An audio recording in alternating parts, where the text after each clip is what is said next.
Ladies and gentlemen, boys and girls, friends and family beyond the binary, good evening and welcome to some more collegiate Overwatch action brought to you by Esports U. My name is Warren Jungle God Hammond, and tonight I am joined on the mic by FBI Tugboat. How are you doing tonight, my friend? That's me. Hey, I'm doing real well.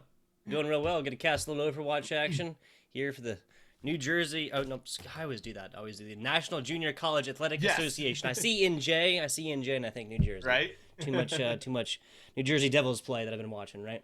Too much hockey. Yep. Yeah, this is going to be an exciting matchup tonight. We have Westchester Community College going up against the Blinn Buccaneers, the top two teams in their division. So this is going to have some playoff implications here. And first off, it's going to really determine who's going to be the top seed going into the playoffs. Is it going to be Blinn? Is it going to be Westchester? We're going to find out tonight. Both of these teams looking very, very strong throughout this tournament so far. Absolutely. We are looking at Westchester, 6 W's, no L's so far, Juggle God. Undefeated season coming on in here to the week number 7. Now, looking at Blinn Buccaneers, it's a very similar situation, very similar song sung there. Blinn Buccaneers coming in at 5-0. Also, no L's quite yet, but have not played the same amount of games as Westchester so far. Like you were saying, this is going to have massive playoff implications. Top 2 teams from your Group 1 within the NJCAA will be going on to the playoffs. But after that, there's a lot of math to be done, Juggle God, and I'm not the one to do it, okay? I'm not the one to do it. Well, there's a lot more figuring out. It is almost guaranteed that multiple other teams from this division will go on to their respective playoffs, but there's a lot there, so I'm not going to get quoted on it. Yeah, no, I think that's the safe route to go, right? We'll leave the math for someone else. We use words. We use our words. We look good. We do all that on camera. So we'll leave that to everybody else. But this is going to be certain to be a very exciting matchup tonight. I can't wait to get into it. Can't wait to see where we are going to start things off as well tonight, Tugboat. And as a matter of fact, we are going to be starting things off on Ilios. Classic action. Cannot tie on control. Obviously, it is a little easier on the 2CP, the assault game format. Other formats, not impossible. It is possible, but is incredibly hard to tie. But that is why we're going to have our control / King of the Hill, if you're coming from a different game, to be starting off and ending our competitions here today. In the event of a tie, good people, neither team will be getting anything except for some primo high-tier collegiate Overwatch experience playing against another team, right? We get a clap on the back for a nice job well done in a long series, but in the event of a tie, again, neither team will get a point. Yeah, that is absolutely correct. Both teams looking for that not to be the case tonight, though, I'm absolutely sure. As we load into game, we're going to be able to take a look at which sub-map we're going to see first, and that's going to have implications, I think, for, what we're going to see down the line in this game as well. We are going to be going to Ruins first, so lots of long sight lines here. Really, I think the longest of any of the sub-maps in the control category. That's a tough... I'm trying to think. I think library... No, because you can't see from spawn to spawn over there. Yeah, pretty much, because you pretty much leave this, get around your first bit of cover right there, and you can aim almost all the way down. That's a very, very good point, especially if somebody gets a little vertical with it. But Westchester Community College, looking on the left side, so far, not 1, not 2, but scans being shown as of right now. This can obviously change, but that's an interesting look. It certainly is. Blinn College going to be opting for the 6-man dive on the other hand. So a couple of very different looks coming into the fight. Voidy going to end up on the Echo as well. Maybe not. They opt over to the May at the last moment. I was going to make some comments about that. This is a more standard, more typical brawl composition. Going to see Blinn College get the point first with this 6-man dive composition. They're going to be able to start to maintain presence on this point, really get control of it, and see if they can get it in lockdown. Omen Kai looking for an opportunity to come in and disrupt potentially Westchester. Not going to find it at the moment. Crazy Hobo now diving into the high ground. They're going to meet the other Divas, see if they can cause a little problems, but they're the ones who end up with those problems as they are demexed. Now the action taking place on point is going to be headlined by Guts, who comes out with a big kill to start things off. That's going to be 2 in favor now of Blinn College. They don't have their Lucio, but there's no supports left at all for Westchester. At this point, already gone over to Blinn, and they will win the fight. Yeah, kind of a slow burn here for Blinn. Now, they did take this initially, and 25% is nothing to scoff at. Yeah. And just like that, actually coming out on top of it. I love to see it. Westchester Community College really fighting tooth and nail on the initial, but not really a whole lot to be spoken of from it. No, not too much so far. Aurelius does have the amplification matrix ready to go, and that's typical, you know, when you see the team that goes down first, they're likely getting a lot more healing pumped into them, so it's not surprising to see Aurelius with that ult ready to go. One pick already on the board in favor of Westchester. That's going to be College Lone down and out of the fight. I wish mine would disappear like they just did off the board. But that's for another time. We're going to have the hack coming in onto iVoidy as well. That's going to prevent them from going into that ice block. They're going to have to be healed up by their team. E-Mech comes in as well onto Crazy Hobo once again. And this time it's going to be Westchester coming away with the point capture and the fight win. Well, maybe a minor mistake there towards that end. That's a Moira. That's a College Lone that could not have been forgiven. They could have been able to jump on top of this. Avoidy actually putting up the wall at the very end, though, did deny a Flying Diva, a bottoms 500. Not a top 500, but a bottom of 500 here for the Westchester Diva. But nothing happening, right? You're talking about the difference of a couple seconds, but big hack. That EMP is going to be huge, catches out 4 members. But crucially for Westchester, their supports are still online, and they're going to be able to ride that to a fight win, despite that EMP landing and landing hard.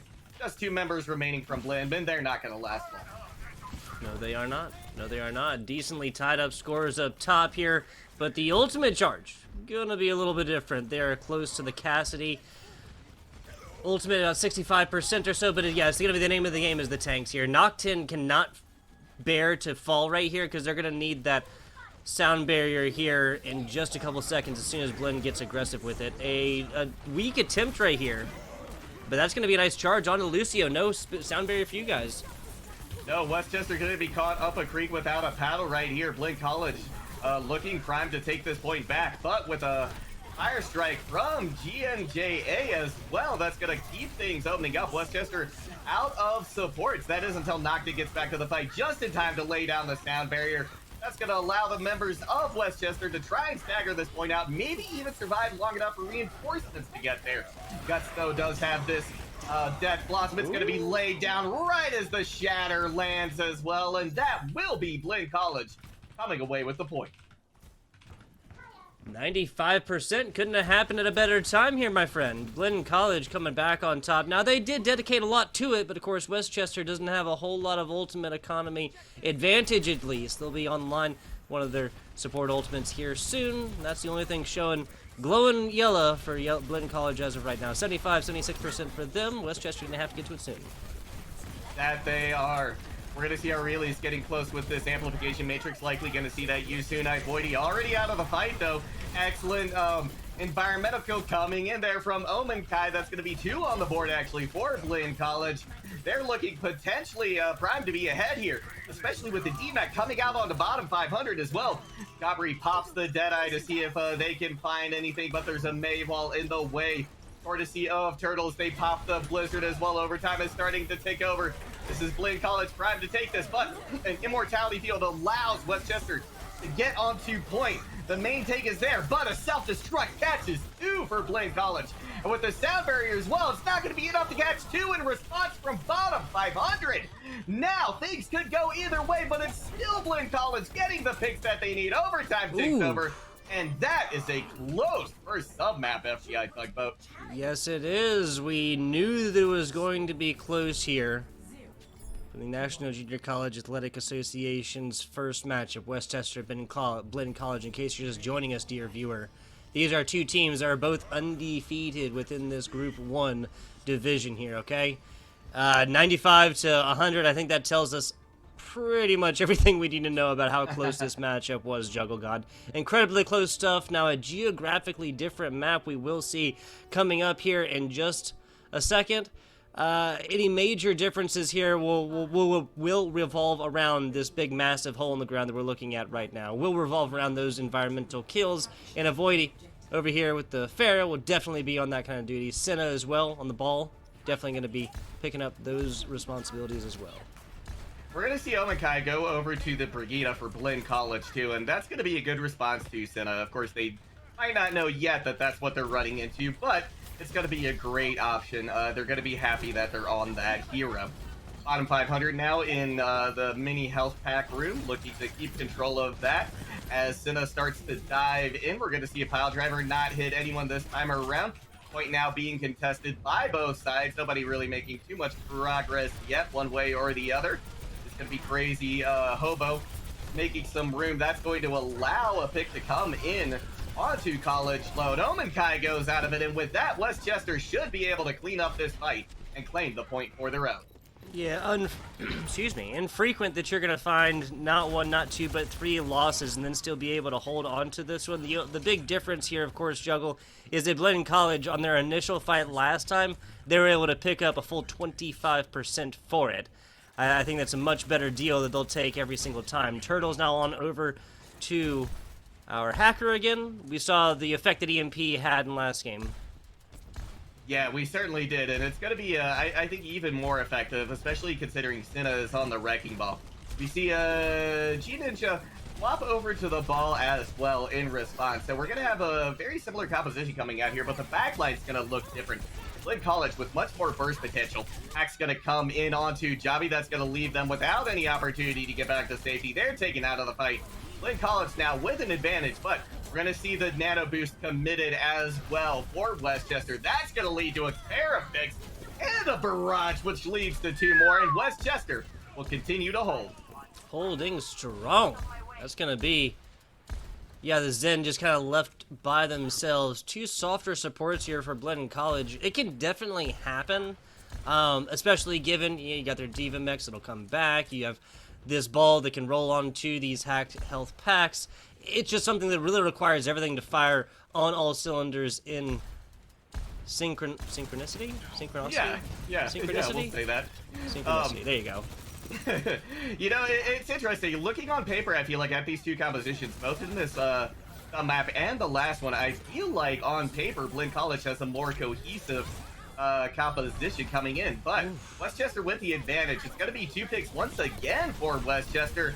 We've got the Valkyrie online as well. Rez is going to come in, bringing Westchester back to 6 with 90% on the board. They're looking to make this a very quick affair on well. Blinn College unable to really get much purchase on this point at all in this submap. And with a few more picks, Westchester will take this in their favor. My oh my, a very, very different shakeout we've seen on this one. Not quite over yet. Shouldn't quite call it like that, but Blinn College really holding on tooth and nail. That's a boop, that's a barrage, that's a glowing Farah, and that's the stuff that supports nightmares are made out of. Yes, it certainly is. Yeah, it's you know, honestly, I think it's the nightmares for just about anybody, especially when you've got a nano boost coming in like that as well. EMAC gonna come in. Blinn College doing an excellent job of stalling things out here, but this is still firmly under Westchester's control. They don't have any ultimates, but they're not gonna need them. That's 100-0 for Westchester. Yeah.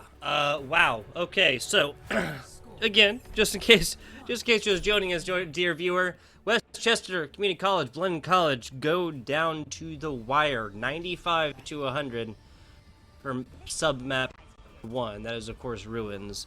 Moving on into the second little well action. Not going so well for Blinn College, if you'll excuse it, after a 99-0 rout. Absolute victory the other way. If we're looking at like total points scored within the control here, Juggle God, we're looking at 100 for Blinn College, and what is that? 104? No, 105, I guess. Something no, like that. 195. 195. Excuse me. 195. Yeah, excuse me. I guess 194. Yes. Or no, you're right. Yeah, 195. Anyway, you know what? We weren't contracted to do math, but we did a little bit there for you all. And now you can see why we're not in charge of that portion of the broadcast tonight. Blinn College rolling out once again with the 6-man dive, but with a little bit of a difference in the DPS line this time. Turtle is over on that Echo, already causing a few problems, but it's going to be Ninja who comes away with the first pick. That's going to be a second one online for Turtles, and with Westchester going down to just 3 members, Blinn will take first control of the point. Yeah, no losses quite yet for Blinn College. Now taking point, not having dropped a character yet. Everybody solidly towards their ultimate charge. Looking at College Lone, 80% coming up here in just a little bit. You know what I just realized? What's that?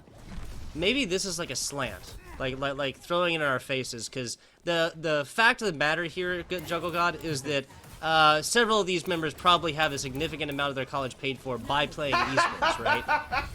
And so they have to know on some level that I'm a little bit older, and I think you're, what, a year or two younger than me? And we're both through college. We're both through college, yeah. right? I'm not sure, actually. I thought I've always, I always feel like I'm the elder statesman. I'm messing with you. I'm messing with you. I think it's obviously that we've both gone through college, and I'll take a wild guess if any of your college was paid for by esports. No, it absolutely was not. Yeah. But certainly these players could be. We're going to see Westchester coming away with a nice point swap here. And really on the back of bottom 500, who I've got to say is really selling themselves short here.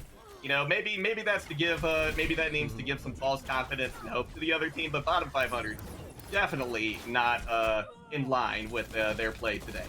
Yeah, I can agree with that so far. Blinn College is still just absolutely doing battle and eat onto this Tracer ultimate a second ago. That sticky bomb gets not a nothing. Just like that, a lot of ultimates getting dropped right now, and Blinn coming out on top. Yeah, a lot of ultimates being dropped, a lot of them by Westchester as well, but like you said, Blinn College coming out on top. We're going to see the minefield, though, committed by Sin on point. That's going to slow down Blinn College's push onto this point as well, but only by a little bit as the picks are still coming in. Although Westchester able to take Guts out of the fight, point has in fact swapped over in Blinn College's favor, but I'm not sure how long it's going to hold. We do have both of the main tanks combining for a pair of kills from each side. Self-destruct now committed. Ninja trying to boot people away, keeping them in line, rather, for that self-destruct. Not going to be the case, though, this time around, but Blinn College still coming up with some kills. It's going to be pardon me, the Echo losing their footing, though, that allows Westchester to come back and take this point. Interesting stuff. Interesting stuff. What, Blinn College dedicates Turtles down bottom on this Echo, a huge source of damage earlier, but that's going to be enough, and just like that, little wow. Echo on Echo action. 50% for Westchester. They're trying to take this one back on over. Yeah, they are. Blinn College has it back in their favor now, but Westchester coming away with the kills that they need once again. But this short, brief interlude where Blinn College took the point, that's going to get them within one fight territory if they're able to get this point back in their favor later on. Just like that. Blinn College not really too far away from this one at 95%. That's honestly pretty brutal. That's a brutal number to deal with. No real ultimates on board. I mean, if Tracer's having your sticky bomb is considered ultimate, then, well, yeah. half these games are filled with that one, right? Nice dive in. Let's get at it. And Blinn College going to come away with a pick courtesy of a beautifully timed and coordinated dive. Going to see a Coalescence popped as well by College Lone to try and keep some damage and healing going for their side. Going to result in another kill. One of the sports out of the equation. Blinn College has flipped the point back in their favor, and in the meantime, taking it to overtime as well. Blinn College coming back with a vengeance here on Lighthouse. They're doing a tremendous job taking away this Westchester College. We're going to see, though, one pick in favor of Ivoidy, but is it going to be enough? Blinn College still coming away with the kills they need, despite not having College Lone there. Overtime ticking over. Westchester doing everything they can to hold on, but it's just Wrecking Ball now that the Lucio's down, and they're not going to be able to touch. Blinn comes away with the first map win. There you go. Back and forth we go. Where we stop, I guess it's not going to be on Ruins or Well, right? Right. Blinn College taking game 1 and game 3. That 100 scoreline with nothing in between, right? This is a sandwich with a whole lot of bread. Yeah. That was the number 1 map win, sub-map win, number 2 sub-map win, and then not a zilch, not a zero, not a single point taken on map number 2. Yeah, very interesting spread of scores, you know, and I feel like Well is the more unusual of the 3 maps, right? Yep. If we're looking to draw parallels between maybe what we've seen so far and, you know, use this as a jumping off point for what we are going to see, I feel like we have to look to the bread, right? of that sandwich, right? Gotta We get we this need to bread. look at the first and third maps because I think they're going to be more representative of what we're going to see going forward, right? I don't think it's going to be a blowout one way or the other like we saw, and while I think that was just unique to that map and unique to that map geometry, so I'm anticipating a very close series marching forward. Absolutely. I think kind of what we saw within the submaps of the Elios overall map and game number 1 is exactly indicative of what we will be seeing. Now, I have good news for you, Juggle God. I did Yes. not do this in my head. While you were talking, I was looking at my calculator and I did the math, okay? That is 267 overall points for your Westchester Community College. On the other side, Blinn takes it at an even 200 after again getting nothing in game number 2. The mind boggles. My mind reels trying to think about what exactly it was. Why was this game 2 so quick? And where I always go down to at the end of the day is about this tank play. You mentioned it, Juggle God. Bottom 500 not playing like it whatsoever. These tanks were on the absolute prowl. Now, bottom 500 also played multiple different tanks throughout this, as you'll see as well. Play a little Sigma action, play a little Diva action. These are different characters, like, wholeheartedly, right? Outside of maybe Hog, I don't think you could really get a more massive difference between two different tanks. The incredibly mobile Diva with its mech coming down, and then Sigma, whose only movement ability is his ultimate, if you can really call it that. Doesn't matter the tank, still got a lot of value on it though, Juggle God. That's what we're saying here for game number 1 between Westchester Community College and Blinn. Well, we're going to see how those tanks fare up against each other in Kings Row. That is going to be the next map we are headed to. So I'm curious to see if we're going to see the Sigma coming out again because, it's not unusual to see Sigma, I feel like, these days on Kings Row. We will see a lot of double shield, a lot of Ryan Sigma. So very well could see that. Definitely think it's more likely we're going to see the Diva come out here, though. Yeah, I could definitely see that at the end of the day. Little Kings Row action, love to see it. Crowd favorite Kings Row has been since the release of Overwatch for a reason. It is incredibly different geographically.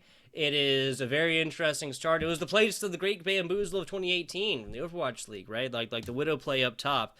Back, that just feels like forever ago. But hey, that's what COVID does, I suppose. We didn't say it earlier. A big shout out to K-Tad producing away, making our jobs as casters so much easier. We really, really do appreciate that here for Esports Use Overwatch here for today. A lot more tomorrow, Saturday, and the day after that, Sunday as well. But obviously, we got to get through the rest of these first. That we do. And like you said, we are going to be going to Kings Row, one of the most classic maps that you can have in Overwatch. Lijiang Tower I think comes close, but nothing to me says Overwatch like Kings Row does. And this is going to be a chance to see as well how Blinn College looks on a brawl, which we haven't seen yet, right? We've only seen the 6-man dive or a variant of it come out so far. So I guess Blinn could still come out with that 6-man dive, but more than likely we're going to see the rush and brawl, and yeah, I'm excited to see how this goes up against Westchester. I can definitely agree. At the same time, the logical default. I'm in Las Vegas now, Juggle God, but I'll borrow one from the home lane in South Carolina. If it ain't broke, don't fix it. Right? Oh, you're from the South as well. I'm from Virginia originally, Southwest Virginia. We suffer similarly here. We do. Yes, we've. I feel a little closer to you now, knowing that we've. And then you packed up and moved west, thing. Right? You got your family back east. You got your work out west, right? You're in Colorado. Exactly. I am in Colorado. Yep. So there you go. Not too far away. Yeah, not too terribly far away, especially by Midwest standards. Yes. Almost next door, actually. A couple cornfields over. Exactly. We're going to have Blinn College on the defense starting out here. We are, in fact, going to get to see the brawl composition come out from them. Westchester opting to run around the Mondada statue to the far side. Maywall's coming out to try and isolate members of each of the teams. Blinn College, G Ninja going down very low. They're going to be taken out of the fight, and despite a counterpick coming out onto Nocton, this has to favor Westchester because of the spawn advantage. Maywall going to come out as well. That's going to allow Westchester to start to capture this point, and they are going to continue with force and take the first point in the first fight. I love when it's just like a lone Cassidy like this. I imagine this is like the yipping dog kind of coming back, just like getting shots around, but still like yelling, still barking, still Right. trying to show that they're the man, right? They can get stuff done. But regardless, just like that, Westchester with the use of a single Maywall, nice shatter. Yeah, that probably just saved a ninja's life right there. They were caught out by the Maywall once again, but some quick thinking led to their survival, leads to this pick onto Senna as well. And without Westchester having their main tank, things are looking tough for them, especially considering College Load popped that Ant Matrix. Yeah, so I have to say that's a lot to have been purchased with a single ice wall. That's what I was getting to a little bit earlier. A lot of ultimates coming up on top here in just a little bit. 2 offensively online right now for Westchester. A little tank ultimate on the side. A lot of brawl going on right now. Absolutely, we're going to see Shatter come in. It's going to be Ninja coming out with the pick, though. Bottom 500, unable to get that Graviton Surge out and ready to go. And that's going to be a quick fight win from Blinn. Yeah, nicely done. Kind of keeping it under the bridge as well. A little troll action. That's going to be enough that is going to be purchasing a nice stop right here. These stops do frequently happen under the bridge as well. Yeah. And Blinn is really just going to be looking at fighting this one. Little freeze action, throw a Diva Mecha up top. Those are instant kills here we're talking about, Juggle. That they are. We're going to see if we can get another, maybe not instant, but slow burn kills here via this Blizzard. Coming out from Guts. It's going to be a sound barrier layered in as well, but the pick still coming in favor of Westchester. Wow. A lone self-destruct will catch out Senna, but that's not going to be enough to stop Westchester from moving on. Yeah, a couple respawns here, but in a little while that's not going to matter, and that's going to be... Yeah, there you go. Westchester just completely eliminating members of Blinn College. That is a long, long walk. They know it. They will be able to get a little contest action at the end, but as of right now, bottom 500 just kind of feeding that laser right now. Blinn is a full 6, and they have the Lucio. Gotta go soon here. They're just giving up yardage for free. Yeah, that they are. It looks like they're going to come in for a very last moment. Get that College Load. Going to use that amplification matrix to allow Blinn to push in and take control of the cart. We're going to see them push past that Ant Matrix now and get even more aggressive onto Westchester now that they've got a little bit more healing behind them. We're going to see Ivory go down fairly quickly to Crazy Hobo. Both tanks for Blinn College combining 4 kills, and with that, they take control of the cart right at the end of Street. I gotta say, the combinations with Zarya Ultimate is really shaking out the difference between these two. In case you didn't notice, dear viewer, there is really only one difference in these two compositions. That is the Zarya for Westchester, Diva for Blinn College. Now that Crazy Hobo is out of mech, this might be the time to strike, because just simple fact of the matter is that Bottom has been able to get a lot done against Crazy Hobo thus far. Now here we go, shattered down, nothing for it. Not going to be anything this time around. We're going to see the sound barrier, though, committed on top of that just in case, but that's going to give a lot of pushing power to Westchester, and they use it to great effect. Going to be wiping the map with Blinn. They will get through the Streets phase and see third point of King. Yeah, easy peasy. So actually don't drop a single player throughout the thick of things right there. Right. Come out on top with halfway to shatter. Little Blizzard action. Little Zarya ultimate. I've been in worse positions. Let me just say that. Yes, exactly. If you'll forgive me, a little Blizzard action there. Uh-oh. Yeah, that's a bit of a stretch. I think that's a little bit of a stretch. We're gonna move on from that quick as we can. Couple of ultimates coming up for Blinn, though. If they can get this sound barrier online before the grab hits, it's not gonna be the case. They do get it right afterwards, though. That's gonna help sustain them through that. But a shatter knocks everything down. Says it's not going to be enough, and that's going to allow Westchester to continue to plow through third. Nicely done throughout all of this, as we can see. Still holding on to that Blizzard. Turtle's not quite back up to theirs yet. 2.5 minutes. That's where Westchester will get this one in if they don't see any major oppressive movements as of right now. Senna just purchased everything in a bag of chips for themselves earlier, but no shatter online. Here comes the High Noon. Oh, the High Noon gonna catch out too. That is a huge boon for Westchester. 3 down now, most crucially the supports. That's barely anything left for them, and with just a meter to go, Westchester pushes it in, and that's 2:24 on the clock for them. How interesting. How interesting. Alfan on this Cassidy. Right now, 225.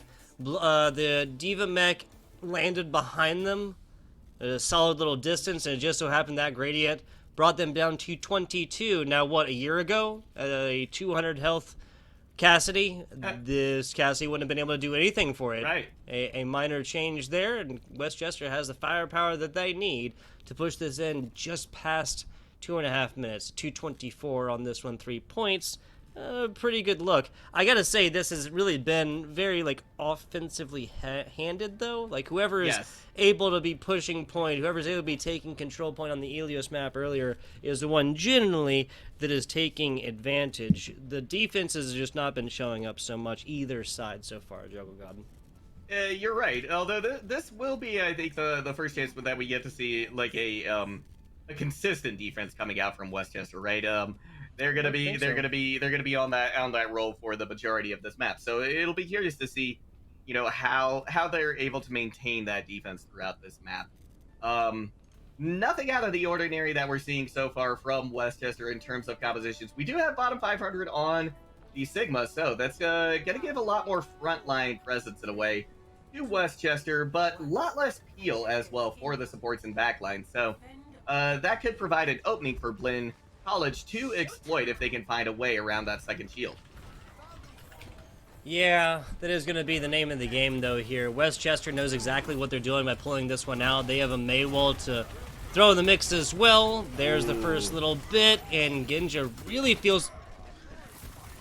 Okay, I thought that was a shatter for a second. I was about to lose my mind. Yeah, that would have been just absolutely absurd. Like, no way. Like, yeah. Right? But still, an excellent showing coming out from Westchester right off the bat. They're able to make quick work of Blinn College, and with that, their first successful defense is on the board, and already they're sitting in a prettier position than Blinn is, considering their first push. Yeah. I mean, we said it earlier, or I said it earlier. I think you backed me. I'm not sure, but this has been offensively based regardless. I generally agree with what my co-casters say. I'm with it. My point is that we've been decrying the defense for a little while, and that was a good first hold. That obviously it's momentum based in large parts, but that is the beginning towards another one. Little flashbang war on the side, but at the end of the day, Westchester coming out on top again. That they are, and now they're going to have quite the ult bank built up as well. We're going to see 4 essentially in place for Westchester, but Blinn, again, because of the fact that they're taking more damage, have lost a couple of fights now. College Clone does have the Amp Matrix. Now, what's critical about that is that's going to allow Blinn to charge up these other ultimates, and while they may be behind, they certainly could meet Westchester in the middle of this fight if they're able to maintain that launch. Jenna has that shatter ready to go. Alphen gonna pop this Deadeye. Gonna be a Maywall response now from Turtles, turtling up their team, as it were. Jenna still holding on to that shatter, waiting for the opportune moment to let it fly. College Lone uses that Ant Matrix. There goes the Gravitic Flux as well. That's gonna be good for a pair of kills, and Blinn College still unable to make a crack in Westchester's defense. Wow, so I gotta say, I anticipated a much longer game, or I guess part 2 of this King's Row. Much longer offense on the other side. Crazy Hobo does drop it and then pays for it every single day. I am unsure as to the looks for that. I wish I could have gotten a glance, like a little screen cap of what the ultimate charges for Westchester were before that action, because I know what they are after. That's Alphan more or closer to that Deadeye than not. Same thing for Senna. Same thing for bottom 500 now. This is crazy stuff. Not sure I would have recommended that. We're going to see the Shatter come out. That lays down 5 members. One of them permanently. Gut's going to be able to take advantage of that with the Deadeye coming around the corner right in time. Omen Kai pops the Sandberry to just make absolutely sure that Blinn, in fact, takes this first point. And we'll see the streets of King's Row. The Vim and the Vigor, that's Guts right there, absolutely popping off for a little bit. It took Blinn College a few minutes, maybe even a little bit more time than Westchester if we're dividing it up numerically. That's okay. They're going to be taking it. They're going to be getting a little bit extra time, and as long as they do not take the same amount of time that Westchester spent just honestly beating their heads against that second point, that will still be money. It absolutely will. Speaking of money, college loan is at 82%, and while those words terrified me as a former student, they probably terrify Westchester a little bit more. But they're going to be able to take care of it as a huge pair of picks come in from Alpha, and they're going to get their Deadeye off the back of that, and Westchester will hold it. Yeah, so didn't necessarily predict that this was going to be flying through on arches. This is a classic look right here. A lot of natural cover, big choke point. Defenses usually do hold up right here. The big test will be, of course, how Blinn gets it done after they get onto the second, or if they get on the second point, excuse me, and after they get that extra time. Turtles up top, just kind of biding their time. They're going to have to wait a little bit longer because Ninja's out of the fight. Swapped over to the Winston as well. That happened in the meantime. So we're looking at a double bubble composition coming out from Blinn now. And I'm not sure if that's necessarily the right choice here, considering, you know, bottom 500 is on the Sigma as well. Right? That rock, the freeze, the stun, that's going to make Ninja's life very, very difficult. But good news for Crazy Hobo, probably going to charge that Zarya beam up quite a bit. Speaking of charging, oh, Senna gets knocked out of that ultimate animation. That's a whole lot still online for Westchester, though. Guts tries something, not a whole lot to be found. Not going to be this time around. We hear the Gravitic Flux coming in from bottom 500, and with a pair of kills already on the board for Westchester, that's going to make things even harder for Blinn College, and once again, they are stalled out here at Arches. Yeah, so not really. Again, I'm not saying in a bad way, but I'm not really surprised. These are two teams doing absolute battle. Now, eventually, we have to go back to our other point, and that is, of course, about the idea of, you know, same compositions, right? Mirroring up and see what happens. Shake that tree, see what falls out here, Juggle God. Because we went from a situation where these two teams played entirely multiple team fights with only a one hero difference. Now, this couldn't get much more different. No, it couldn't, and we're seeing the, you know, the consequences of that. A big anti-nade comes in from Omen Kai, but because of that ant matrix from Aurelius, excellently timed to keep their team in it, they're able to turn the tables on Blinn College and take this fight win for themselves. There you go. I think the last 30 seconds have taught us the difference between these two teams. When you're talking about individuals, the human beings, right? The players themselves that have gotten time to spend on the same heroes for a while. I think that's just, you know, maybe a little bit of warm-up action. I don't know. It's just simply working for Westchester. The changes from Blinn so far, not really popping off. Not so far, and not at this moment either. And with 10 seconds left to go, that is not good for Blinn College. Westchester getting the lion's share of the kills here. In fact, nobody going down from their side. 2 seconds left to go. Can anyone touch? No, they can't. That's going to be Westchester evening up the scoreline. There you go. There you go. Blinn College coming out. Map 1, Map 3 of the Helios goes their way, then drops it. Map number 2. This is, of course, a best of 5, and this will be a tying factor. After this, we will have essentially been purchasing ourselves another best of 3 series after this. We see another tie that'll just be basically one and done. Could have done that all the way down.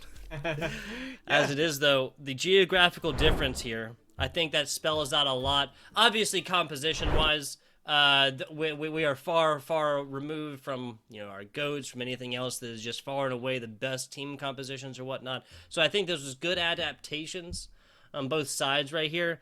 But once again, I have to go back to it. Like, Blinn College literally just played a better competition, a better series of games of Overwatch on a different set of heroes on a different composition earlier. At what point do you think, okay, like, it is all getting tossed out here? If we don't go back, you know, losing by a couple seconds before, you know, point 2, losing by a wide margin by being kept under this choke point right here, the very first choke point on King's Row, at some point you got to realize, you know, a loss is a loss. If we take it closer, we take it farther. Might as well just throw it a lot against the wall and see what sticks here, Juggle God. What stuck was just this opposite, the other composition and matching earlier. Sorry, go ahead. Yeah, no, that's an interesting point that you bring up. I you know, I hadn't thought about that as well. You know, the fact that Blinn College was really, you know, having a struggle, having a hard time pushing through with this mirror composition, and like you said, they're looking at a potential loss. So why not throw something in the wall and see if it sticks? So that makes a lot of sense. You know, I don't typically think of some of these swaps in that context, but I really like that point. going to be interesting to see, what we see moving into this next map as well, right? It's going to be now Blinn College's choice after taking the L on King's Row. So they've got an opportunity to maybe play to their strengths, try and take this, this match that's a little more favorable for them. But Yep. we're going to have to wait a few minutes before we get there because we're going to throw it to a short break. Don't go anywhere. We'll be back very shortly.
Suggestions? Any predictions when it comes to composition here, Juggle God? Ooh, that's an interesting question. Now, are you asking for Westchester or for Blinn or for both? For Blinn on the offense. For Blinn For on the Blinn offense. on the offense. You know, honestly, I would like to see at least a SimTP out the gates first shot, right? Yep. That's what I would like to see. If it doesn't work, swap over to something. And considering what Westchester is going to be putting on defense, I think what I'd like to see is try this TP first. If it doesn't work, then swap over to a Wrecking Ball based composition. Now, of course, there's some personal bias there. I absolutely love Wrecking Ball. I am a Wrecking Ball main. I make no secrets, no bones about that. No one's perfect, exactly. So, you know, there's a little bit of that. You know, I will acknowledge that. Tried. But I honestly think it's a good composition to try and disrupt what Westchester has. Nobody saw it, Alfan. Nobody saw it. Don't worry about it. It's not broadcasted to the internet for all the time. They tried to use the coach gun to get on top of that, but just kind of funny. Obviously, does not matter.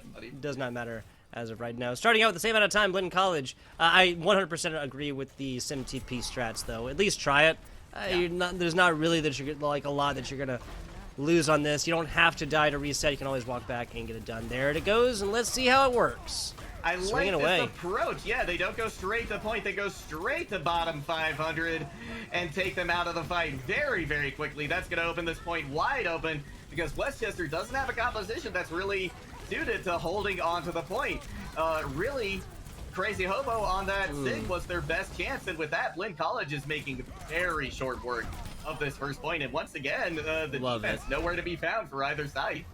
Nowhere to be found, and with a full, minute and 12, I think, extra that Blinn College is looking on the other side. TP to start this one off. That's a big boop right there. You love to see it. Massive play from bottom 500. Ninja says, nope, I'm out of here too, but I'm not going to let you get a 4K environmental. Wow. Okay, so just like that, bottom 500 stops one of the largest, most deadly snowballs that I've seen in quite a while on Kings Row. Obviously, the two CP maps do fall prey to that situation frequently. Bottom 500 literally reads it like a book and burns it. Yeah, that they do, and they're rewarded with almost 80% of their ult charge as well. They're going to have... they have put Westchester in a much better position coming into this next fight. I like this TP coming out from Blinn College. That's going to put them directly into the back lane. The Bob? They're not going to be able to last too long. Voidy gone as well. Minefield committed by bottom 500. We are going to see the rest come in, but Blinn College is making fast work of everything here. Ninja, though, out of the fight, and Crazy Hobo goes down out of their mech. This is Westchester continuing to hold. Beautiful play coming out on the defense. Here it shows up. Yeah, you're right. Sorry, Maya's out here deceiving me for a second. That's no tick. That's no progress. That's first tick is 33. We're looking at like 31 and a half, 32 maybe, something like that. Crazy stuff. Corner play is here from Westchester Community College. If I'm picking between a Sound Bear from Omen Kai and a Senna Supercharger, I'm going Senna Supercharger every single time, especially the way that they're playing this Orisa tank as of right now. Off the back, just the tanks for Westchester popping off in every way, shape, and form. Supercharger super early? I take it back. I'll take the Sound Bear back. Yep. Yeah, I was gonna say, I feel like that was a little bit of a misplay coming out from Senna. They needed to wait until Blinn committed, because now they've built up the Death Blossom as well. We're going to see the aggression come in. Now Gut's going to be the first to fall, though. Westchester still holding on strong. Sadberry to see if maybe they can turn something around here, but with the respawns heavily in favor of Westchester, I'm not sure that it was a great idea to commit that resource to this fight. Westchester coming away with the lion's shares of the kills here. Crazy Hobo just decides to, see themselves out. Long walk of a short pier indeed, Juggle God. Looking at Omen Kai that really would have liked to have held on to that sound barrier, but about 23 ultimate percentage points before then, Westchester Senna does the same thing. So, I have to say, Westchester kind of coming out on, not just because of time, but coming out on top of that previously. The big thing, of course, is that Guts has that, and Turtles did not pop it on the previous. Super close to some more, though, and they do have this Baptiste ultimate to boot. Yeah, that they do. This could be an absolutely deadly push coming out from Blinn College right here. We're going to see bottom 500, though, seeing if they can stop these things in their tracks. We're going to get an early Death Blossom committed by Turtles. It doesn't find any value, and that's one win condition out the window for Blinn. And with that, Westchester continues to hold. So Blinn not going to take it with the same amount of time. That much is guaranteed. They took their first point a lot faster. Wise plays here from Gus to simply get team out of this one. No need to take respawns or give up any ultimate charge on the other side. At a certain point, you give up the Guts sim, though. Like, obviously you want to use this ultimate, but eventually it's just not really worth it, right? Yeah, you're absolutely right. You know, I think they've been holding this ult a little too close to their chest as well, right? You need to see it committed. You need to see them. Haven't seen one. Yeah, you're right. Yeah. You need to see it have some kind of effect. And here we go. It is going to be committed on this fight. In fact, we're going to see both support ults committed as well. It's going to yield one pick onto Senna. It is res. But in the meantime, that allows Ivory to go down. College Sloan out of the fight for Blinn, but that might not matter because they've come away with one tick and several kills. That's going to be all 3 ticks in favor of Blinn. And when the times get adjusted, a little under 2 minutes in favor of Westchester. Yeah, almost doubled up action from Westchester. We're going a little OT here on Hanamura. And you know what? Blinn College, you know, both of them finished with a good amount of time. 2 minutes isn't nothing to be sneezed at. You know, I think that when you see a couple of teams come out of, you know, the first 2 rounds with over 2 minutes, the disparity between the time difference, I think, falls, right, as both teams get more time. If this were, you know, a minute less even for both teams, then I would put the advantage heavily in Westchester's favor. But I'm not going to, you know, with these kind of time banks. Oh, I was focusing way too much on Javi. Sorry about that. Yeah, no, I can completely agree. Looking at compositions here, there has not been a situation where a team has won without a main support thus far. Rig, even in her current state, simply not going to be able to provide the same amount of group healing. Really is the slowest healing output of any healer. Or the great game of Overwatch 1 might be different for Overwatch 2, you know. Might be different for Overwatch 2. But, yeah, I mean, this is a solid initial look. I'm not sure if this is something that Westchester will hold on to for a long period of time. I'm not sure either. I'll be honest, though. I'm a real big fan of the ball Brig Zen backline. But it's going to be deleted immediately, regardless of whether or not I'm a fan of it. And that's going to be Blinn College making fast work of Westchester. And you know what? Like I said, this 2-minute time disparity, it's not looking like such a big deal right now. Spin to win almost achieved right there, but Senna just gets the focus immediately after drawing the ire. Turtles got a little bit low right there. Not going to be enough. I think this is going to be tied for fastest. Like pretty close to the fastest take that we just saw previously from Blinn on theirs. Still, once again, offense is really, really popping off, and now plenty of time to work with. Just under 100 seconds for Blinn College's offense. Yeah, and that's nothing to, you know, be sneezed at, you know, for sure. We're going to have Senna on the wrecking ball still. They're getting closest to their minefield out of anybody, and that could be big.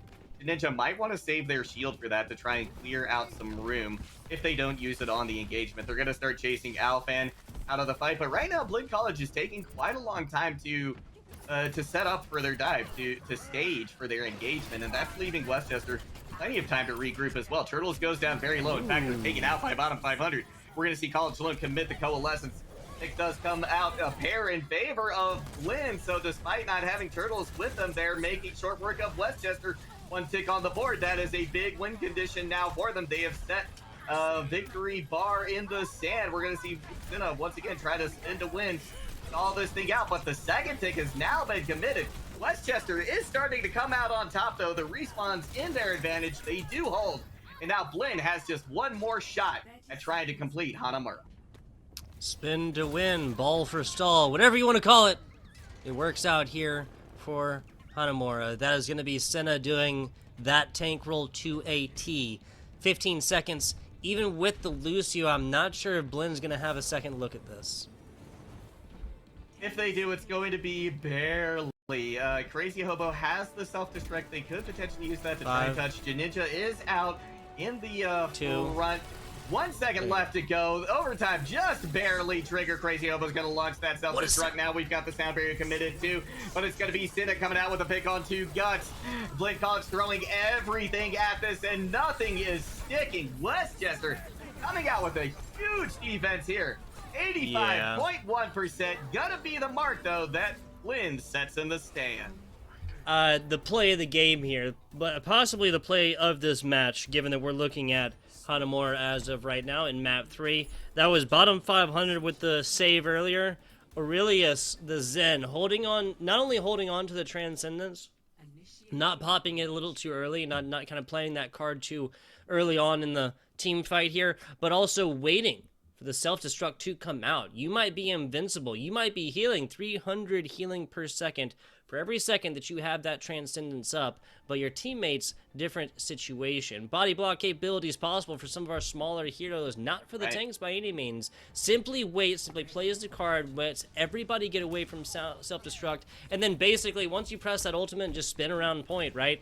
Got about 6 seconds of almost guaranteed invincibility for your teammates, giving the healing output within there. Burst at that point is just so hard for a team, communicating or not. It's so hard to be able to coordinate that amount of burst healing on in any real capacity, especially when you have like slow burns like this Blinn College Winston and the Diva. Just hard stuff, and really I love that Aurelius was just kind of able to like read out this and realize the win condition, and then just simply stay alive for 8 seconds, right? Right. Yeah. That was all they needed. That 8 seconds really make a huge difference. Westchester going to run out this time with the Wrecking Ball. They do have the, oh, nope, the Sim has been swapped over in favor of that Echo. Once again, we're going to see a very aggressive hold coming out from Blinn College. This is highly unusual. Nocten going to be hacked, so that's going to make them fall back quite a bit. But it's going to be Turtles who has to teleport out as well. They just took a little too much damage, a little too much aggression. Now Blinn College going to be forced to back up, and that's going to cause problems. College Loan out of the fight, and now Blinn has left an opportunity wide open for Westchester to start to take this point right out from underneath them. But with Cinna going down to Omen Kai, that could change things quite a bit. And Blinn College pounces in a huge way to hold on to this defense on first point, and this is quite the turn of events. Bottom 500 Roadhog coming out. Love to see it. Love to see it. Cinna falling earlier really was the beginning of the end for this Westchester offense. Something I absolutely love was the look initially from Blinn College, but this was kind of a dead game to begin with, right? College Loan on this Moira can only go so far. This fade can really only take you so far, and Cinna realized that and just simply chased it on down. And now we're going to see Blinn College coming out on top in the ult department as well. This fight likely going to go their way too. Already Janinja good for a pick. That's going to be an EMP on the 3 members of Westchester. Crucially, it catches Aurelius as well. They're going to go down with the Transcendence still in their pocket, but good move to hold on to it. Yes, sir. Getting close to it. Blinn stops the bleeding for right now. 2 minutes left in Westchester's offense. They had a lot of advantage earlier. And that is a thing of the past so far. Equal amount of ultimates online and 2% once Avoidy gets theirs. Nocten not too far away from it. Blinn College will have answers all day long though. That they will. It's going to be the Transcendence and the Coalescence that come out first from each side. Minefield now committed as well. Up in the choke, that's going to take out College Low. That is a huge boon for Westchester. This defense that Blinn College had going isn't looking so strong anymore. Omakai forced to use that sound barrier to try and eke out as many seconds on this point as they possibly can, because this fight has been decided. It will go the way of Westchester. It's just a matter of how quick. Yep, getting this one all the way in. I knew there was a couple players left on there, so I didn't want to call it done. But again, College Loan, wise decision. I never want to count out even a Sombra and Moira combo. Is what it is. College Loan using that Coalescence earlier doesn't put Blinn College in a position where they're very close to anything. You know, Genja 55% on the Primal Rage, but just kind of edging this out and creating pressure. That's exactly what Westchester's going to do with Cinna so far. They're going to be, this rally from Nocten is going to have to be absolutely massive, I think. Bottom 500 is going to have to self-destruct, but it's not usually something you plan on getting too terribly much value. An early pick, though, on the Ninja, gonna open things up, but Voidy goes down as well. That's just gonna favor the defense playing college. They are gonna have the spawn advantage. Guts, though, takes a trip back to spawn as well. Bottom 500 is out of mech. That's gonna cause problems. Crazy Hobo still in theirs. Turtles has the EMP ready to go for Blinn. And they hold on to it. They're gonna pop it. That's gonna be Senna out of the fight. Crazy Hobo follows shortly thereafter with a pick onto Alphan, and with that, Blinn holds. Yes, they do. Yes, they do. We're staring down the barrel of a situation where Westchester's got to get, what is that, 85%? That's rough. That's rough. Yeah. 30 seconds to do it. We're basically looking at last fight territory coming in just a few seconds. A good posturing up. Westchester wants to make sure they have this. And at this point, why not dust a few seconds off again? 30 seconds just isn't enough to take 2 team fights. No, it really isn't. This Transcendence, this Self-Destruct, these minefields, they're going to have to be absolutely massive. College Sloan going to pop the Coalescence early on. Here comes the Self-Destruct from bottom 500 to try and create a little bit of space. But it's going to be the space created in the kill feed by Blinn College that's coming out on top. 1 point given over to Westchester, but I don't think it's going to matter in the end as Blinn has the lion's shares of the kills. The pulse bomb lands, and with that, Blinn will go up 2-1 in this matchup. Yes, sir. Yes, sir. Back and forth we go. Blinn College took map number 1. That was the Helios. Kings Row going the way of Westchester. In Blinn College, striking back. We knew this was going to be play. Here it is. We knew it was going to be play. Oh, this warms my heart. Let's see it. Oh. Wow, the timing, bro. The timing. Yeah. Wait, how did he not... Wasn't there a Reinhardt in there? How did he not get the... Oh, the Reinhardt came like 2 seconds. Or, not 2 seconds. Like a quarter of a second later, right? Yeah. Plus, with that, what is it, the Steadfast, he might not have gone off the edge anyway. Although they were really, really close. I do have to say that. They were right there. He was probably taking a dip, too. Yeah. Coming in 100 miles an hour or something like that, that ball gets it done. With that, Blinn College also getting it done. An eking out, just a bare edge here. A little cleaned up edges, just a little bit more so, Juggle God, and that's going to be enough for Blinn College to strike in game number 3, which of course puts your Westchester Community College squad on match point here in this best of 5. That it does. This is going to be a very exciting map number 4 here because, you know what? It's going to lead to either a victory for Blinn or a map number 5 for all of us. So I'm ready for it. I'm here for it. I'm excited to see what they're going to bring. We're going to be going to Esport next, and Dorado will be the map pick that Westchester is going to opt for. And you know what? I'm gonna go ahead and say it, FBI Talk About. I think this plays right into Blinn College's hand. Yes, yeah, that's what I was gonna say here. This is one of the a really, really crucial decision at this point, right? Obviously, losers that for this coming out of map number 3, that's Westchester Community College picks this one. I think there are more even-handed picks when you're talking about your escort maps, but this is just some pure payload action. Blizzard World, perfect example, right? That's a hybrid. Excuse me. What's the better? You know, I was thinking of Havana or Rialto. Yeah. Yeah, Rialto I was thinking is really either of them would be a very solid pick here, I think, for Westchester. Yeah. We'll see how this one goes. Offenses on both sides. Really, the defining factors here is going to be who holds better on defense, because these offenses are just firing on all cylinders and just balls to the wall, pedal the metal, whatever you want to call it here. These offenses have been getting it done and really just fighting down to the very, very last bit of HP to try and take these points, and that's exactly what we need to see thus far. Defenses. Also, I think that so the only time there's been like some wonk, right? Like was the sim teleporter on Hanamura, and that did pay off in spades, right? Right. Yeah. That certainly did. Yeah. Like the unique plays. That's something else I would really like to see on offense. Not just, slamming, just getting us going up as fast as you can, slamming your head against a wall and seeing which one gives. But maybe some wonks, some tricky plays right here, right? On the other side, we saw the 2 soft supports get melted out from the opposing offense after Blinn College came in on that one, and really just following up offense into offense like that is just it's making for a great spectating experience here, Juggle Godden. Oh yeah, it absolutely is. I am thoroughly enjoying myself, as I imagine most of us are here tonight. Maybe not Westchester at the moment as much as the rest of us, but they're looking to turn that around, certainly here on Dorado. Now, I'm anticipating a Wrecking Ball coming out again here. I think we've seen both teams use Wrecking Ball to their advantage. Winston as well could come out. We could see a six-man dive. I think it's going to be between six-man dive and a Wrecking Ball Sig composition.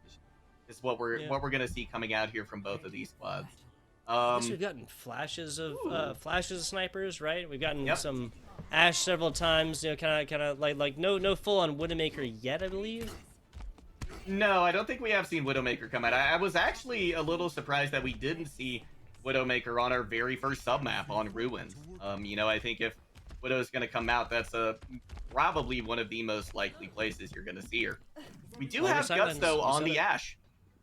Yep, I do like this as well. Echoes both sides, Briggs both sides, not against it whatsoever. Westchester, now this is more of a situation where you can play these, right? Aurelius gonna be able to get this healing orb. That'll mostly be on the Jabby, Avoidy up top when they get there. But with the point as well, and that slow tick healing, this is a much better situation to play two soft supports into.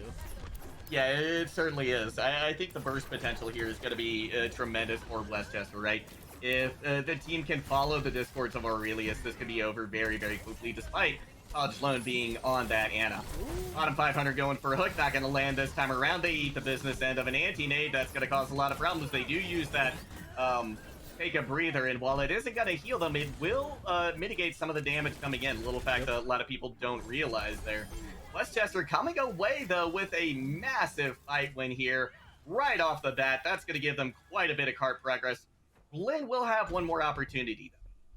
Yeah, you mentioned it. The focus fire from Westchester comes through and pays off completely for just shy of first point of progress. No real opposition they faced there between Senna's mobility, bottom 500's hooks and scrap gun. Wow. Discord orb, and just like that, the main support falls for Blinn College. The wheels are falling off, Juggle God. That there, Omen Kai is going to be good for a counter pick, but I'm not sure it's going to have quite the same impact as a pick onto the main support. Will Janinja going down very quickly. Crazy Hobo out of mech, not long for this world either. Minefield committed. That's going to seal the deal for Westchester. They will hit this first point in very quick time. Yeah, maybe I shouldn't have been so quick to decry the Aurelius Zenyatta. We saw what they can do earlier. They took out main support on the other side. That was College Loans on the Moira with some long-range Zen shots. Just like that, absolutely chasing them down and giving them the business. Westchester, just outside map, point 2, excuse me. Wow, yeah, this is just incredible play coming out from Westchester right now. They're, you know, Blinn College wanted to try and take, I think, a more forward position on this defense, right?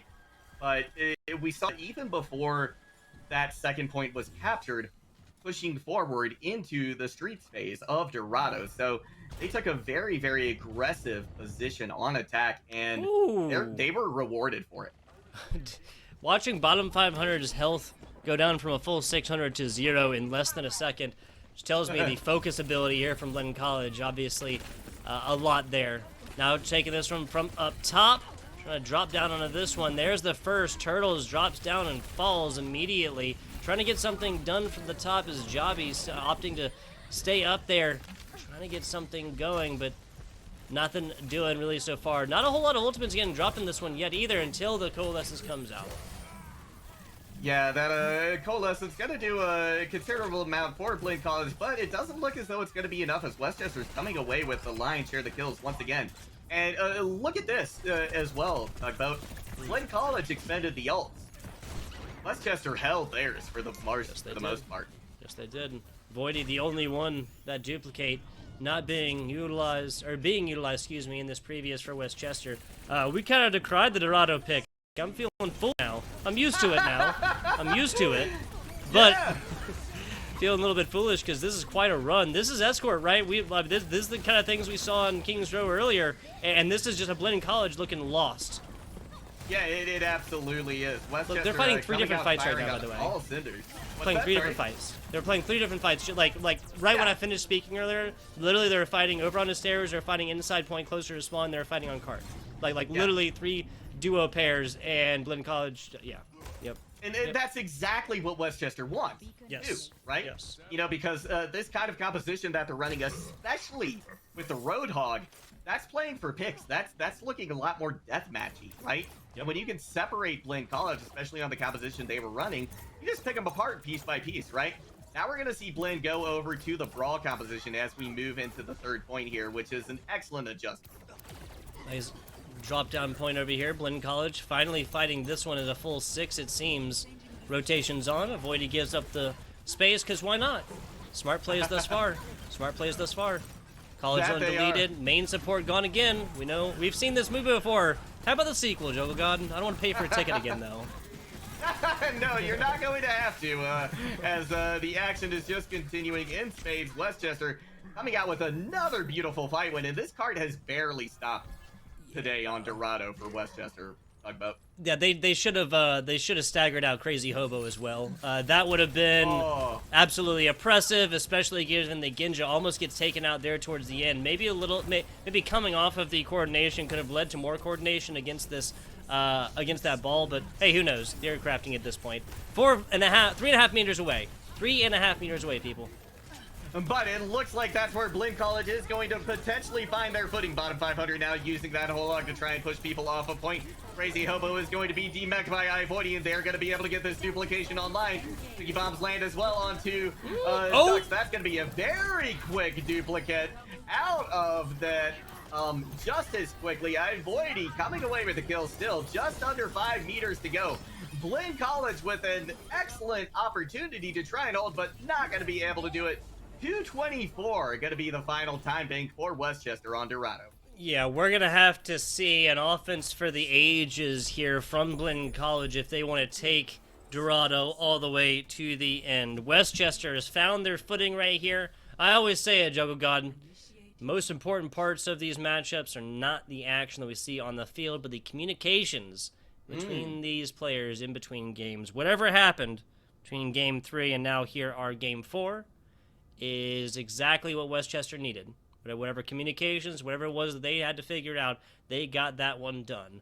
I can't help but hark back to our point 2 fight right there, and my point about it. Literally fighting 3 different duos all the way across. Westchester is maintaining their positioning perfectly so that the middle 2/3 of their team can literally get damage on either side while using natural cover to basically deflect anything else that Blinn College's third duo, right, can get in there. That is just absolute master play and just slicing up defenses and having whatever spacing issues there are. That is literally exactly what a defense wants, right? Like, you can't give them anything better. Yeah, you're absolutely right. That was just a perfect storm, really, right? Yes. In that situation. We're gonna see if Blinn College can turn things around now on their attack. They have got quite the bar that has been set in front of them by Westchester Community College. But I like the double bubble. I like this composition. And you know what? They've got Turtles on the far right again, and we've seen how effective they can be. But Avoidy taking a very aggressive push onto them. They're going to be pushed out, though, just as they about get Turtles out of the sky.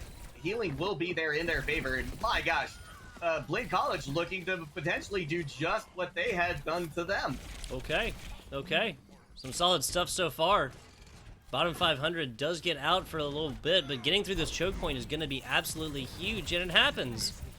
Just like that, the first big leg for either offense is passed by very, very quickly. Yeah, that was just a blitz of a pace coming out, and Blinn College, they're looking potentially primed to win this point in even faster time than Westchester did, right? Westchester, they won it in 2 fights. Blinn College coming away with it in about a fight and a half, but I say that Westchester coming up with a staggering defense here. The res does come out onto Ninja, but it's not going to be for much worth because Westchester just came back with a force. Beautiful play coming in for them. Yes, they did. Some tying factors at the eyes of this Westchester Community College squad as of right now. A nice stop there at the end. This is not something that Blinn College can say when it was their time to play defense on this point. This is just more of a slow burn as opposed to that full stop. Looking on it, Senna trying to take a little positioning, get something going damage and informations-wise. Gonna have the ult bank in favor of Westchester once again, but Ninja does have the Primal Rage ready to go. That could be a beautiful opening salvo for Blinn College. We're gonna see Ninja drop in. They're gonna pop that Primal Rage. Voidy out of the fight. Blinn College with an opportunity to turn things around here. We're gonna see both the Transcendence and the Whole Hog committed by Westchester. They don't want to let go of this for anything. But Turtles with a big barrage coming in and a sleeping bottom 500 on point. They're going to eat the business end of a nade. They're not long for this world. And with that, Blinn will retake control of the card. Well, yeah, it might be a slower Dorado offense than we even may have anticipated here. Westchester found exactly what they needed. Not really letting a whole lot up afterwards. Here comes the copy. Wow. That's big. That extra 1,000 HP from Westchester due to that ultimate being popped. That's going to allow reinforcements to get there. Not going to be long for the fight, though, and that's crucial because they had that rally ready to go. Blinn College will come away with a fight win, but that was precious seconds burned off the clock that that could come back to haunt them. Yeah, a lot of time right there. Voidy playing the role perfectly. I don't know, man. I'm not gonna get on my soapbox for long. I just think it's a little bit much to have a character that's able to copy tank that can take a whole bunch of damage, get ultimate immediately, and then pop up to Primal Rage, instant 1,000, and then come back to not that bad of a health state. Oh well, that's it for me. Oh, nice shot. Fair point. Nice but shot. You know what? There you go, Turtles. Thank you, Turtles. I appreciate you. I feel vindicated. Oh yeah, that was fantastic. A beautiful pair of shots coming out there to flip Voidy's wings. It's gonna be Senna out of the fight as well due to Crazy Hobo. They have used that Graviton Surge to Ninja now with the Primal Rage as well. Aurelius not gonna be long for that world under the barrage of rockets coming in from Turtles. They're gonna go down low, but their pocket's gonna be there to keep them supported in the sky. 2 minutes 45 seconds on the clock. Cart is at the precipice of third point as well. Senna trying to do as much as they can to keep this car from moving, but there's only so much a murderous hamster and a mech can do. Murderous hamster and a mech. I like that. 2.5 minutes left for Blinn College's offense. Perfect timing again for the Transcendence for Aurelius, but what else is there to be expected? Genji getting super low, and that's Westchester pulling this out in the nick of time. Yeah, beautiful play coming out from them right there. Westchester, they've got their stalls timed just about to perfection. You know, I love to see these recontests coming in from them and keeping the tempo, keeping the timing in their favor. Slowly scooting back here. Not out of the offense quite yet as Blinn College. They got both support ultimates and a nasty barrage up top waiting for a Westchester Community College squad. A self-destruct on the other side. They can easily be turned into a remet quickly. Or about 100 seconds left on this one. I think that this is Blinn just really trying to see which way they would fit in best. Oof. Yeah. Omen Kai out of the fight early on. That is a massive pick for Westchester. If I'm Blinn College, I'm thinking about tucking tail and running right now. That's going to be removed as well. Bottom 500. Gonna have to use their self-destruct in order to remech. So that's, one tool out of the toolbox in favor of Blinn College. But, actually, they lost that fight, but they're looking phenomenal coming into the next one. As soon as you lose Omen Kai, it's time to just get out. You're looking at an incredibly mobile Westchester Community College squad. Honestly, the only character that doesn't have some sort of movement ability is this Zenyatta, unless, of course, you talk about that ultimate. You have an Anna on the other side trying to support players that are much farther away. Crazy Hobo can only do so much on that defensive role. Omen Kai falls, you have no pharmacy combination, you get out. As it is, we're looking at 30 seconds plus burned off right now because Blinn just simply didn't get to task quickly. And leaving the Anna out. Senna, I love that engagement right there. That was just beautiful, top-notch wrecking ball play. We're going to see Omen Kai commit the Valkyrie. That's going to be a Murder Moth on the prowl now, looking for an opportunity to not only heal but kill. Big Graviton Surge coming out from Crazy Hobo, but it's going to be negated. Westchester able to mitigate all of that damage, all of that CC. Seconds left on the clock, and Blinn College looking like they don't have an answer to what Westchester proposed them with here. on Dorado, and boy, I tell you, they made us eat our words, FBI Tugboat. Yes, they did. Yes, they did. I can admit when I'm wrong. I can admit when I'm wrong. We came in. Yeah. Westchester Community College picking up the Dorado pick. We anticipated Blinn's overall performance on these compositions to really have popped off right here. They had their time to shine for a while, but it is all for naught in the end. Looking at a tie situation and a fifth game coming in just a couple seconds. That'll be a control, of course, and we'll get the answer as to far as where we are going to be heading in just a couple seconds. That we will. This has been quite the exciting matchup. I mean, you know, you figure when you put the number 1 and 2 teams in the division up against each other that it's going to be a slugfest, and you hope for it. And fortunately, today we have been rewarded with just that. I am very excited to see how this series is going to wrap up. But we're going to throw it to a short break before just that while we let these teams get a little water, stay hydrated. So we'll see you back here in just a couple short minutes.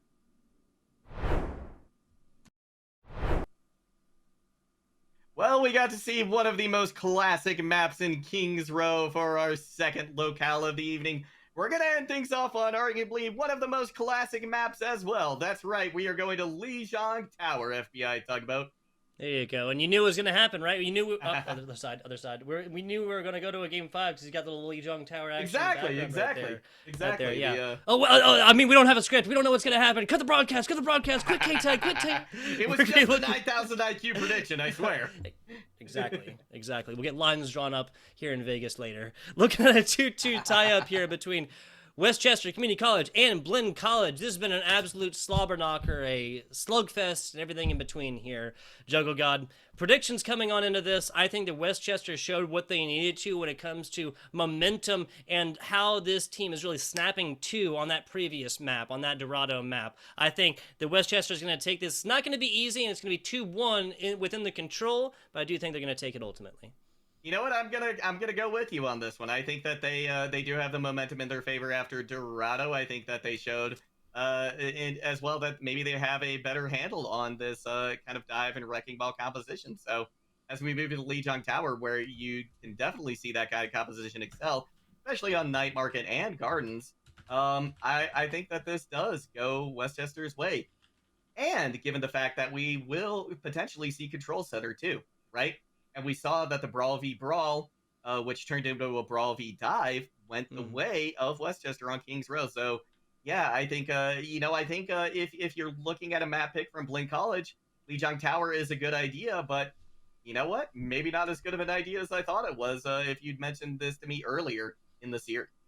Yeah, and also at the end of the day, what we're looking at here, dear viewer, is a Dorado map that went way more heavily the way of Westchester. Now, obviously, a lot more geographical space to be covered, but if we look at the previous win from Blinn, right, this was on Hanamura, they took it 4-3, and that was only because of that last 85% or so on point 2. Westchester got there. Westchester even got progress on. Now, they didn't get first tick progress, but they still got there, so that is just so much closer than a Blinn College that was kept out of point 2 plus a little bit. I think the closest they got there, Juggle God, was 3.58 meters away from that second point and a little bit extra time. But when they go to overtime, it has been Westchester thus far. So that's really where my mind kind of goes to right here. If this goes to extra time, I think that slight edge and momentum from previous maps go on the way of Westchester.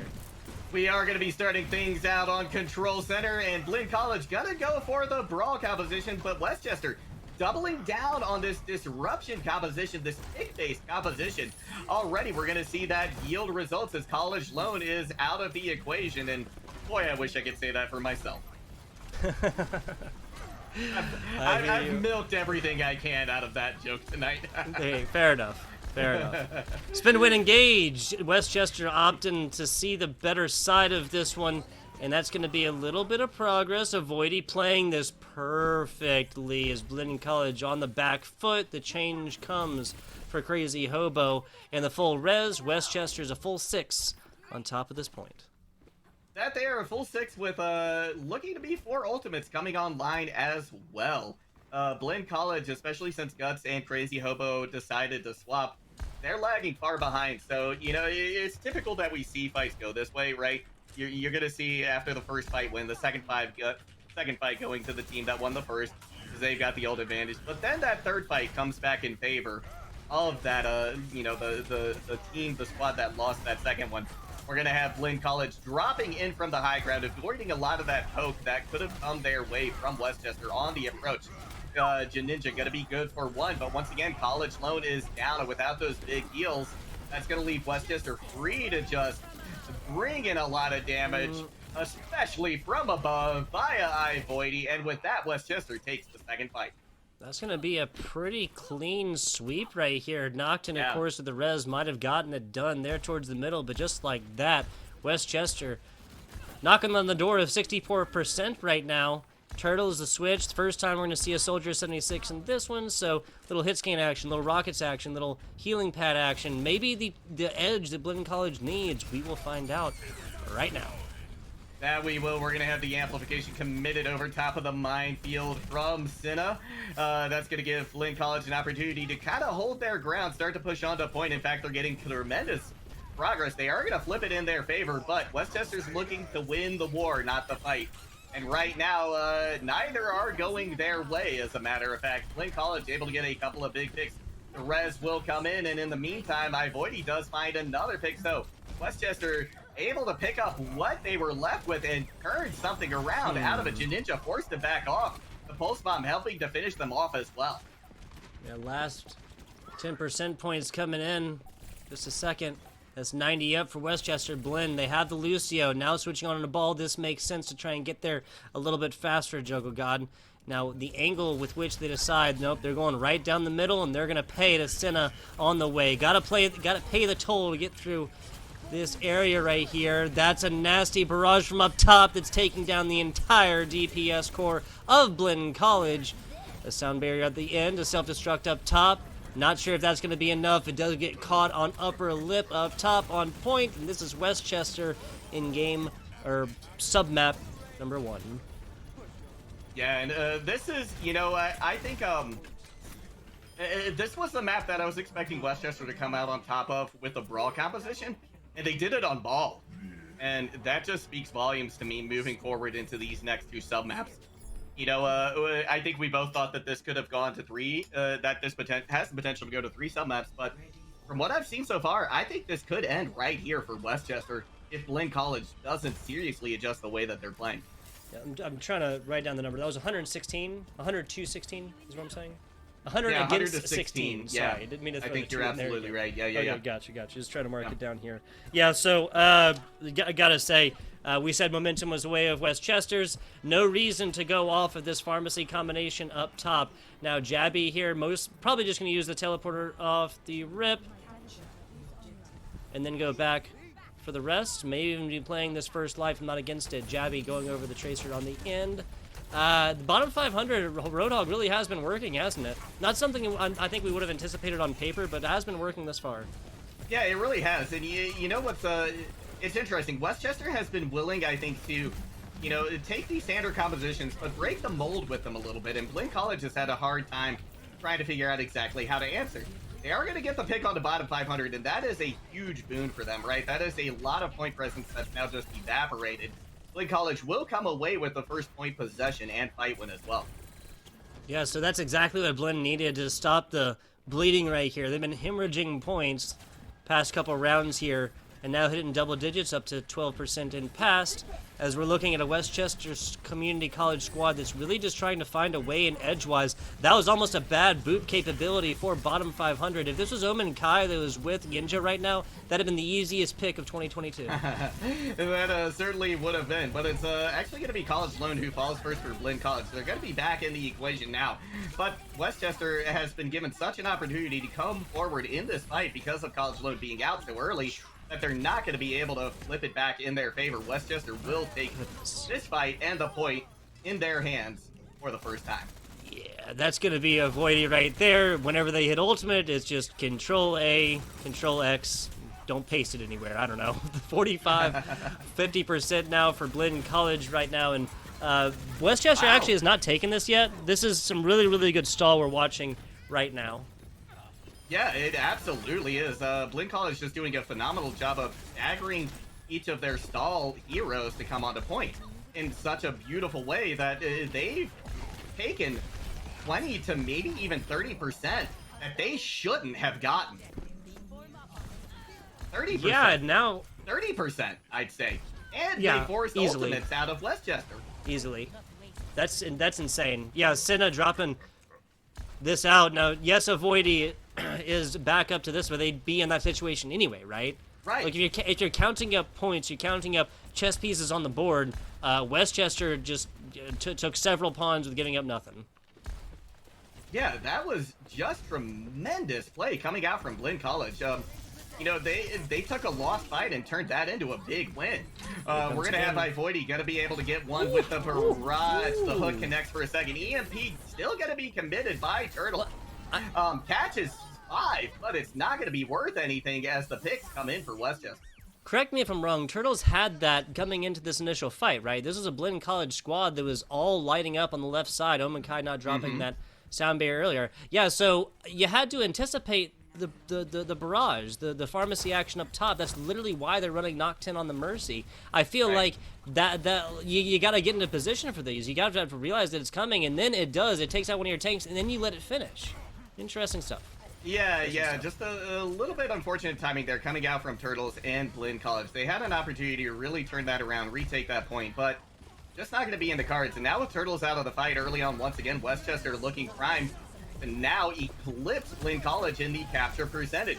Omenkai will commit the sound barrier as well as College Lone with that coalescence, so that's a lot of healing and damage going into Westchester, but sound barrier was committed in response. The res comes into bottom 500, but in the meantime, Guts gets the pick onto Noctin. That's a huge boon for Blinn. 90-some% or 80-some% on the board now for Westchester, but it's going to be flipped potentially in favor of Blinn. That is until bottom 500 comes out in a huge way. This could be Westchester taking the series right here and now. 95% on the board. Someone from Blinn has to touch. It's going to be Janinja, but they're not going to last too terribly long. The minefield as well, going to be able to secure things. And Westchester will be heading into the playoffs with the #1 seed in the NJCAAE in their division. I'd hate to do it to you as 2 A's. NJCAAE. It's a mouthful, dude. It's a mouthful. I'm glad you were there for me. Glad you were there. I got you. For me and the broadcast. So appreciate that, my guy. Not a problem. Not a problem. 100 to 16. What an ending. 100 to 16. Yeah, this is all bottom 500 yet again, right? We saw what they can do on the ball. They literally saved the Hanamura game earlier. Now, obviously, Westchester did not take that overall, but I think it's fair to say Blinn would have done a lot more, a lot sooner had bottom 500 not taken that triple kill environmental-wise off the teleporter on the left side, thereby stopping the steamroll, the snowball, whatever you want to call it, over on this other side. And then bottom 500 comes through and ends 3 players in a row and 2 of them with melees. Like, crazy stuff. Crazy stuff. Absolutely phenomenal play coming out from really everybody here today. You know, I think... you know, if we're going to look at that last map as the difference maker, right, where, you know, what were some of the key plays? To me, I think you actually have to look at some of the mistakes that were made and that were taken advantage of, right? Turtles popping that EMP a little bit too late on, you know, one of those last fights in Gardens that, you know, could have really been a difference maker, but it wasn't in the cards for them right there. And Westchester just did a beautiful job taking advantage of the opportunity that was left them. So kudos to Westchester tonight for having the clutch factor, right? That came up big for them, giving them the win here today over Blinn College. But boy, I think this could be a preview of potentially a grand finals.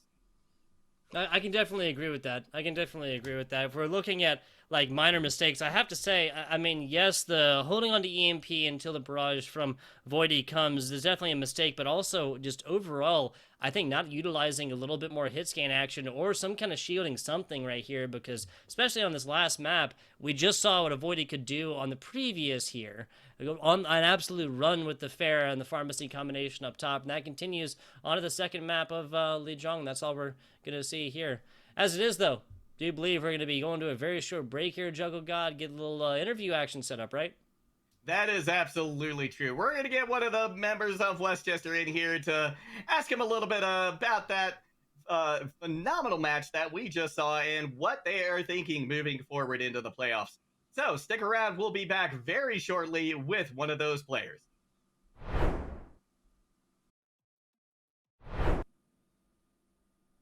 Hello, everybody. Welcome back to the broadcast. We have one of the members of Westchester Community College in here to talk with us, and a little bit of a surprise to me, a name that I know but didn't recognize because they are currently undergoing a rebranding. So, welcome to the broadcast, Aurelius, aka Gunther. How are you doing tonight, my friend?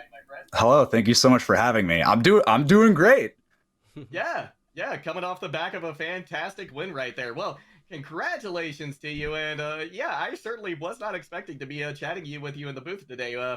We know each other from other areas of the Overwatch community, so glad to have you with us. Congrats on the win, first off, and way to take this, Westchester Community College squad to the top of your division.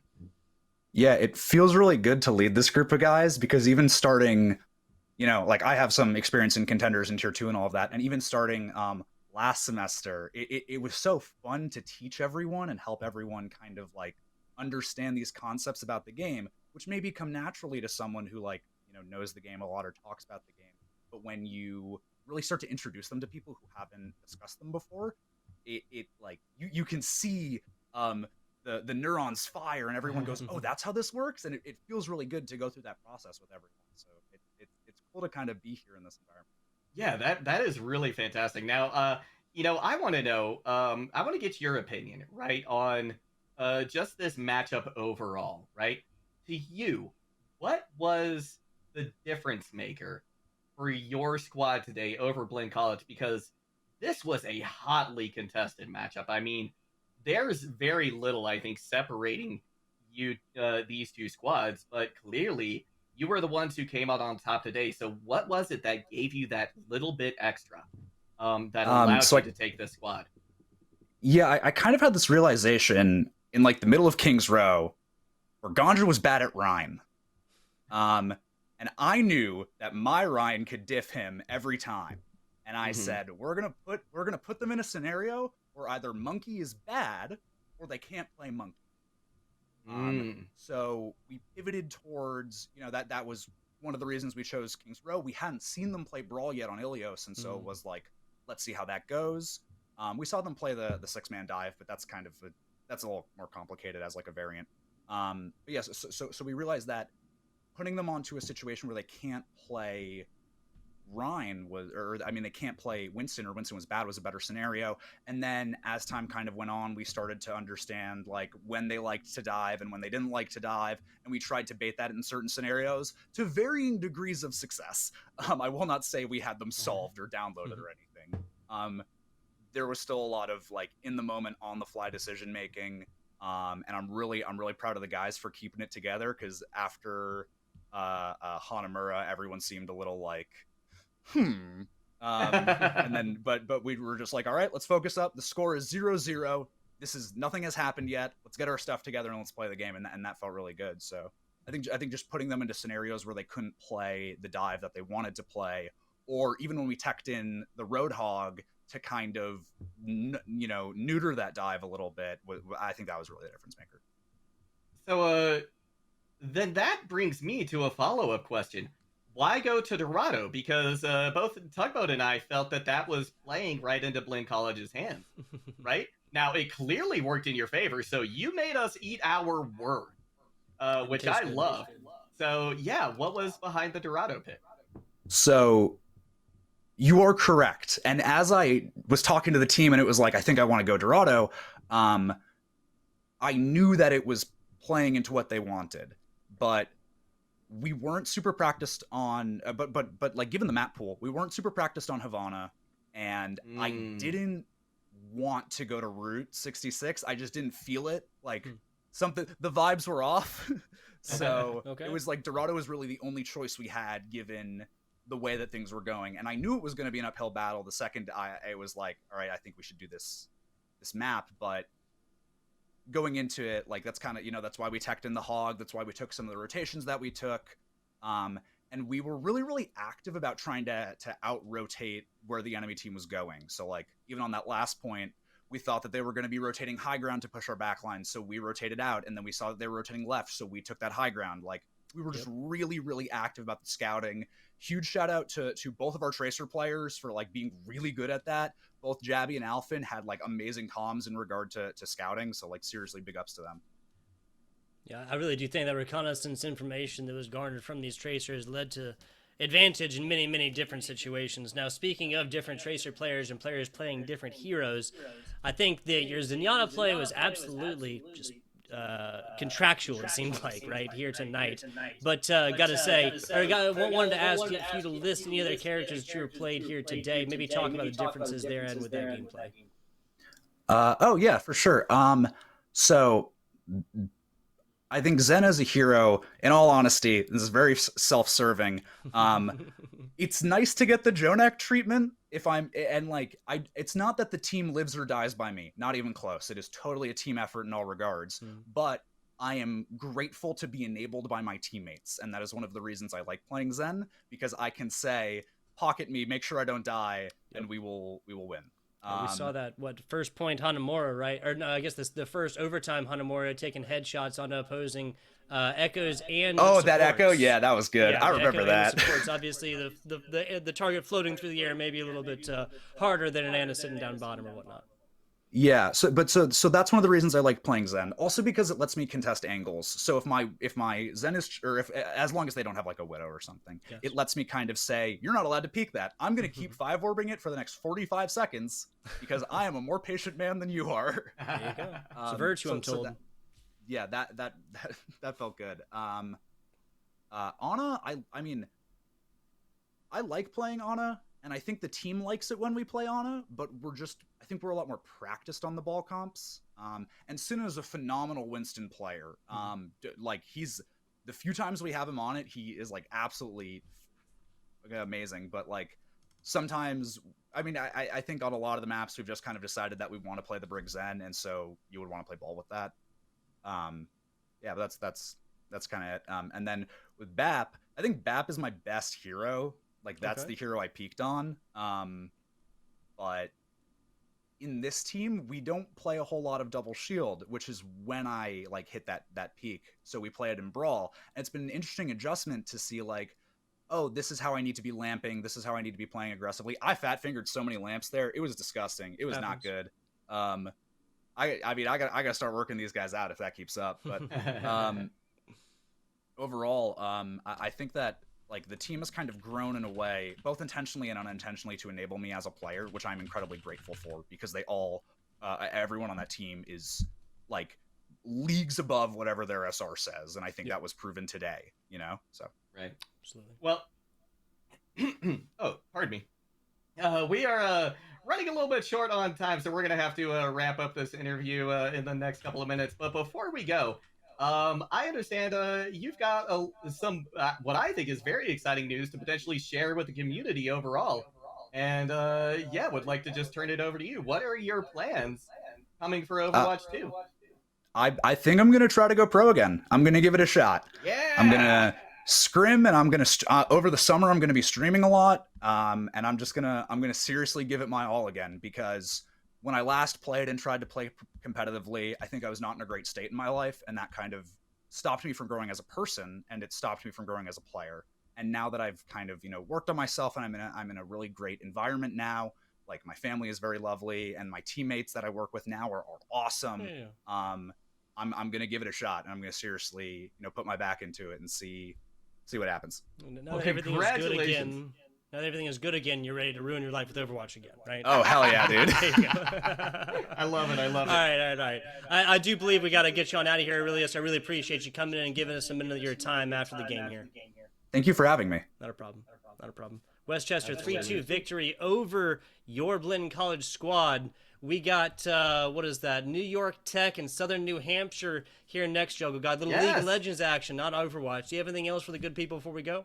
That's gonna do it for me. Thank you all so much for tuning in. It's a pleasure as always to cast with you. Tugboat, want to give a quick shout out as well to 606 in the production booth as well. Wanted to make sure that we gave her a shout out. Did a phenomenal job on production as well. So thank you all so very much for tuning in. GG's and see you next time.